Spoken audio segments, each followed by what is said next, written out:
నమస్తే. ఈరోజు మన స్టూడియోలో ప్రముఖ ఆధ్యాత్మికవేత్త దైవాజ్ఞ బ్రహ్మశ్రీ వీరాపురం సుబ్రహ్మణ్య స్వామి గారు మనతో ఉన్నారు. గురువుగారితో మాట్లాడేద్దాం. నమస్కారం గురుగారు. శుభాశీస్సులండి. గురుగారు, సెప్టెంబర్ మాసం విశేషంగా తులారాశి వారికి ఏ విధంగా కలిసి రాబోతుంది? చంద్రగ్రహణం కూడా ఉంది. దీని తాలూకు ఇంపాక్ట్ కావచ్చు, ఓవరాల్గా ఎలాంటి జాగ్రత్తలు పరిహారాలు తీసుకోవాలి వీళ్ళు? చాలా మంచి విషయం అడిగారు. వాస్తు జ్యోతిష్య ప్రకారంగా తులారాశి వారికి ఈ యొక్క భాద్రపద మాసంలో మిశ్రమ ఫలితాలని చెప్పచ్చు. చెప్పాలంటే అంతకు మించి కూడా ఈ గ్రహణ ప్రభావం వల్ల కూడా అధికంగా నష్టం జరిగే అవకాశము ఉంది. భాద్రపద మాసం సెప్టెంబర్ నెల అనేది తులారాశి వారికి ప్రతి విషయంలో ప్రతి రంగంలో కూడా కష్టపడేది అధికంగా ఉంది. అయితే పోనీలే కష్టపడినందుకు ఫలితం ఏమన్నా కలుగుతుందా, కష్టే ఫలి అని అనుకోవడానికి కూడా రివర్స్లో ఉండే అవకాశమే ఉంది. ఎందుకంటే మొత్తం మీద చెప్పాలి అంటే తులారాశి వారికి భాద్రపద మాసం అనేది అంత అనుకూలంగా లేదు. దానికి తోడు ఏమైంది అంటే పుండు మీద కారం చల్లినట్టుగా గ్రహణ దోషం. ఈ గ్రహణ దోషం కూడా ఏమిటి? అపసవ్య కాలసర్ప గ్రహణ దోషం ఇది. అపసవ్య అంటే రివర్స్ అన్నమాట. సవ్యము అంటే సక్రంగా తిరగడము, అపసవ్యం అంటే వెనక్కి బ్యాక్ రివర్స్ తిరగడం. అందులో ఈ గ్రహణ దోషం అనేది పర్టికల్గా అపసవ్య గ్రహణ దోషం అంటే చాలా డేంజర్, మోస్ట్ డేంజర్ అని అర్థం. దీని గురించి ఇంకొక వీడియో కూడా చేద్దాము. అయితే అలానే కాకుండా దీని ప్రభావం వీళ్లపైన ఎంతవరకు ఉంటుంది అనేది కూడా మనం మాట్లాడుకుందాం. అయితే తులారాశి వాళ్ళకి గ్రహస్థితి ప్రభావం వల్ల ఈ నెలలో ఏది పట్టుకున్నా కూడా సాగినట్టే ఉంటుంది, అవుతుందిలే అని అనుకుంటారు, చేతికి అందినట్టే ఉంటుంది. ప్రతిదీ ఇంకా అయిపోయింది తిందాము అనుకుంటారు, మధ్యలోనే ఆగిపోయే అవకాశం ఉంది. అంటే ఒక వ్యాపారం ప్రారంభం చేయాలన్నా కలిసి వచ్చినట్టే ఉంటుంది, చేసినట్టే ఉంటుంది, కానీ అది పూర్తి కాదు, ఆగిపోయే అవకాశం ఉంది. అందుకనేసి నూతన వ్యాపారాలు ఎవరైనా ప్రారంభం చేయాలి, మొదలు పెట్టాలి అంటే ఈ మాసంలో చేయకపోవడం చాలా మంచిది, ఉత్తమం. ఎందుకంటే వాళ్ళు బాగుండాలి కాబట్టి. మనం చేసేదానివల్ల ఏ పని చేసినా దానివల్ల మనం బాగుపడాలి. ఈ తులారాశి వాళ్ళు ఈ మాసంలో చేసినట్టయితే ఆ పని వల్ల ఒకవేళ ప్రారంభమైందిలే చేసాము అనుకుంటే దానివల్ల జీవితాంతం అభివృద్ధి ఉండదు. మనము ఆ వ్యాపారం చేయాలనుకున్నాం, మధ్యలో ఆగకుండానే కలిసి వచ్చిందిలే, అయిపోయింది, మనం ప్రారంభం చేసాం, ఓపెన్ చేసాం అనుకున్నాంలే, కానీ ఇంకా దాన్ని ఇళ్ళలగానే పండగ కాదుగా. ఇంకా ఆ వ్యాపారం మనం దాని జీవితాంతం కొనసాగించాలి, దానివల్ల మనం అభివృద్ధి చెందాలి, స్థిరపడాలి, డెవలప్మెంట్ కావాలి. దానికి ఆటంకాలు. మళ్ళీ ఎప్పుడైనా సరే ఆ వ్యాపారం ప్రారంభించిన వ్యాపారం ఎప్పుడైనా తీసేయాల్సిందే.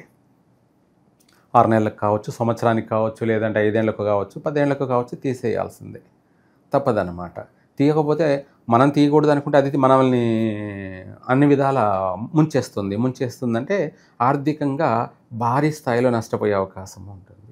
తెలివైన వాడు ఏం చేస్తాడంటే కొద్దిగా నష్టం రాగానే దాన్ని నుంచి బయటపడతాడు, తప్పించుకుంటాడు.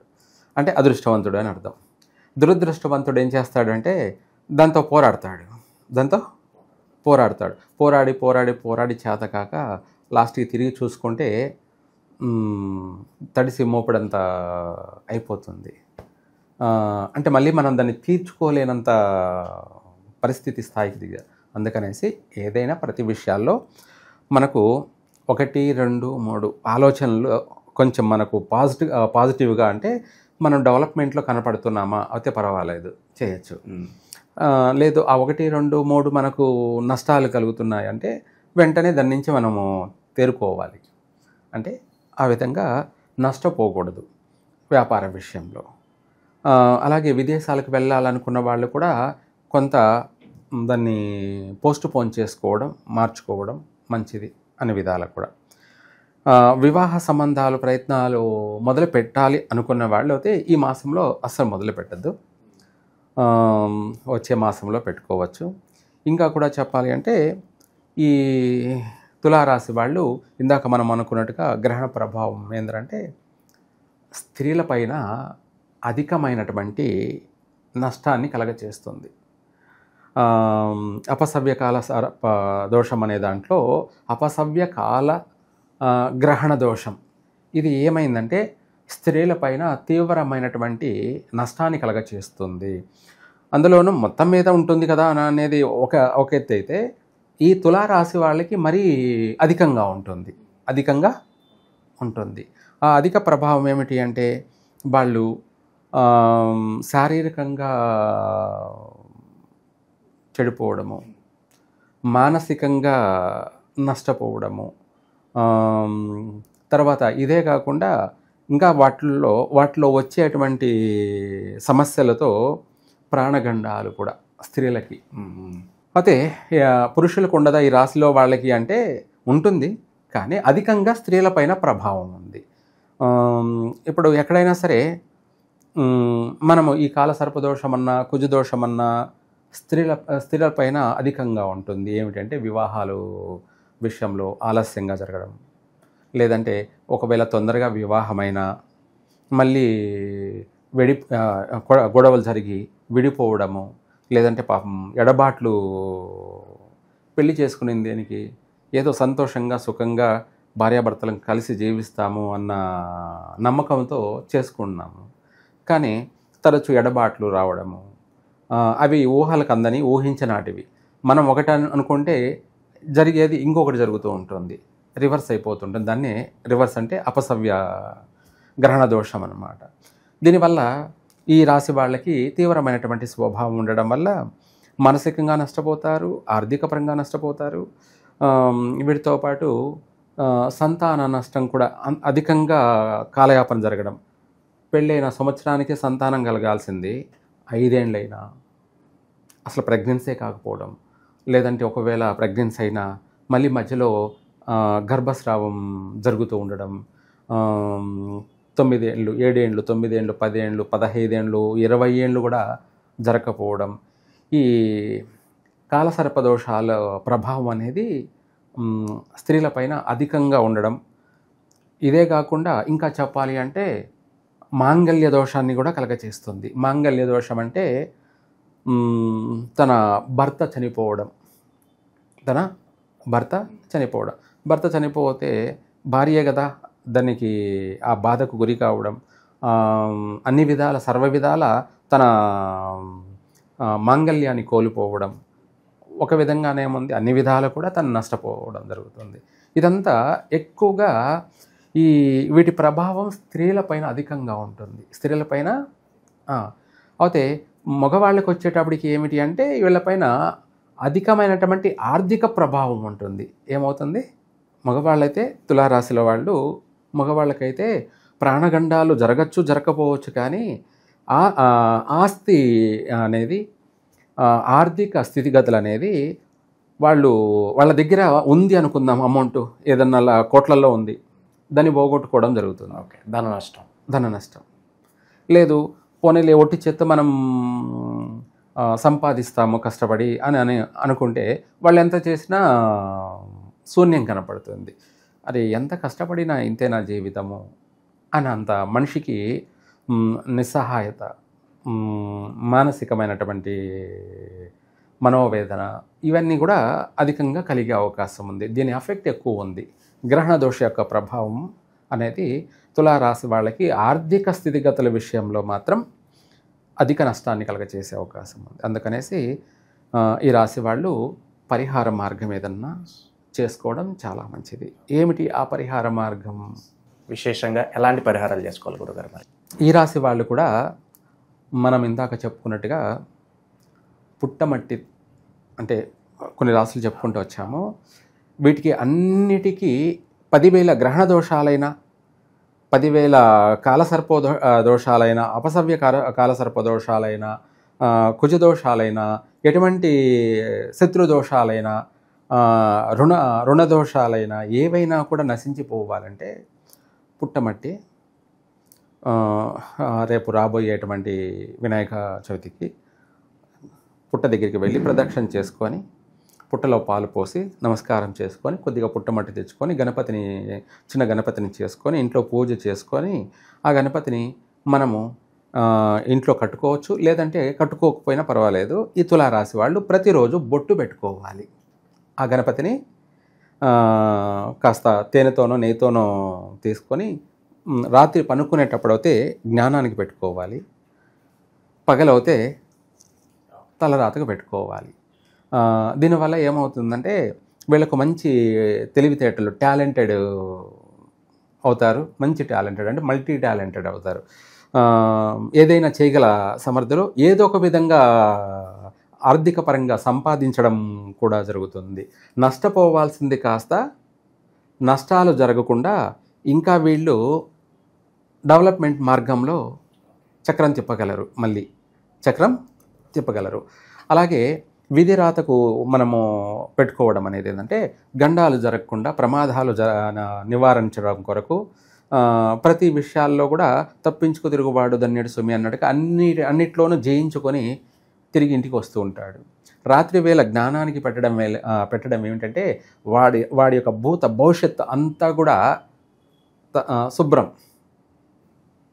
భూత భవిష్యత్తు అంటే జరిగేది, జరగబోతున్నది ఏదైనా దాన్ని నుంచి కూడా తప్పించుకొని దన్యుడు సుమి చక్కగా ప్రతి విషయాల్లో కూడా సమయానుకూలంగా రాణించగలుగుతాడు. అందరినీ కూడా మెప్పించగలుగుతాడు, అందరినీ ఒప్పించగలుగుతాడు. ప్రతి రంగంలోనూ ప్రతి విషయంలోనూ విజయాన్ని వరిస్తాడు. స్త్రీలకైనా అంతే. ఇలా చేయడం వల్ల, ఇందాక మనం చెప్పినట్టుగా చేయడం వల్ల ఆడవాళ్ళైతే వాళ్ళు శారీరకంగా నష్టపోయే ప్రభావం ఉండదు. ఒకటి, మానసికంగా కూడా ఎటువంటి నెగిటివ్ ఆలోచన ఉండదు. మంచి పాజిటివ్ ఆలోచన, మంచి మార్గంలో వాళ్ళ నడవడిక ఉంటుంది. తర్వాత సంతాన విషయంలో కూడా నష్టం లేకుండా మంచి సంతాన ప్రాప్తి కలుగుతుంది. తనకు భార్యాభర్తల మధ్య ఎడబాట్లు లేకుండా చక్కగా వాళ్ళ సంసార జీవితం సాగుతుంది. భర్తకు గండం అంటే మాంగళ్య దోషం అన్నాం కదా, ప్రాణ నష్టం జరగాల్సింది కాస్త ఇందాక మనం అనుకున్నట్టు గండము ఉందా లేదా అనే విషయంలో మాంగళ్య దోషాలు ఉన్నాయనుకోండి స్త్రీకి, దాని ఎఫెక్ట్ అనేది అది జరిగిపోయే అవకాశం ఉంది. అంటే తన భర్తను కోల్పోయే అవకాశం ఉంది. అది కూడా జరగకుండా, నష్టపోకుండా తను చేసిన దాన్ని బట్టి తన భర్తకి ప్రాణగండం జరగాల్సింది కాస్త స్వల్పమైనటువంటి గీక్కోన రాక్కోనో స్వల్పమైనటువంటి ప్రమాదం నుంచి బయటపడతాడు. ఇంకా ఆడికి తిరుగులేదు. వాడు ఇంకా పూర్ణాయుష్యవంతుడు. దీర్ఘ సుమంగళిగా జీవిస్తుంది. ఇలా అన్ని విధాలా కూడా ఈ తులారాశి వాళ్ళు ఆర్థిక పరంగా బాగుపడతారు, ఆరోగ్యపరంగానూ బాగుపడతారు, సమయానుకూలంగా సంతాన భాగ్యం కలుగుతుంది. భార్యాభర్తల మధ్య ఎటువంటి ఎడబాట్లు జరగకుండా కలిసిమెలిసి జీవిత బంధం బలపడుతుంది. విడిపోయి ఉన్నటువంటి వాళ్ళు కూడా కలుసుకుంటారు. అంటే ఎడబాట్లు జరిగి ఉంటాయి కదా, ఎడబాట్లు జరిగినటువంటి వాళ్ళు కూడా మళ్ళీ కలుసుకుంటారు. కాస్త మధ్యలో వచ్చాయి సమస్యలు, మబ్బులాగా వచ్చి మబ్బులాగానే వెళ్ళిపోతాయి. కలిసిమెలిసి ఇద్దరు చక్కగా జీవిస్తారు. ఇట్లా ప్రతి విషయాల్లో కూడా అభివృద్ధి చెందుతారు. లేదంటే నష్టం జరిగే అవకాశాలు అధికంగా ఉన్నాయి.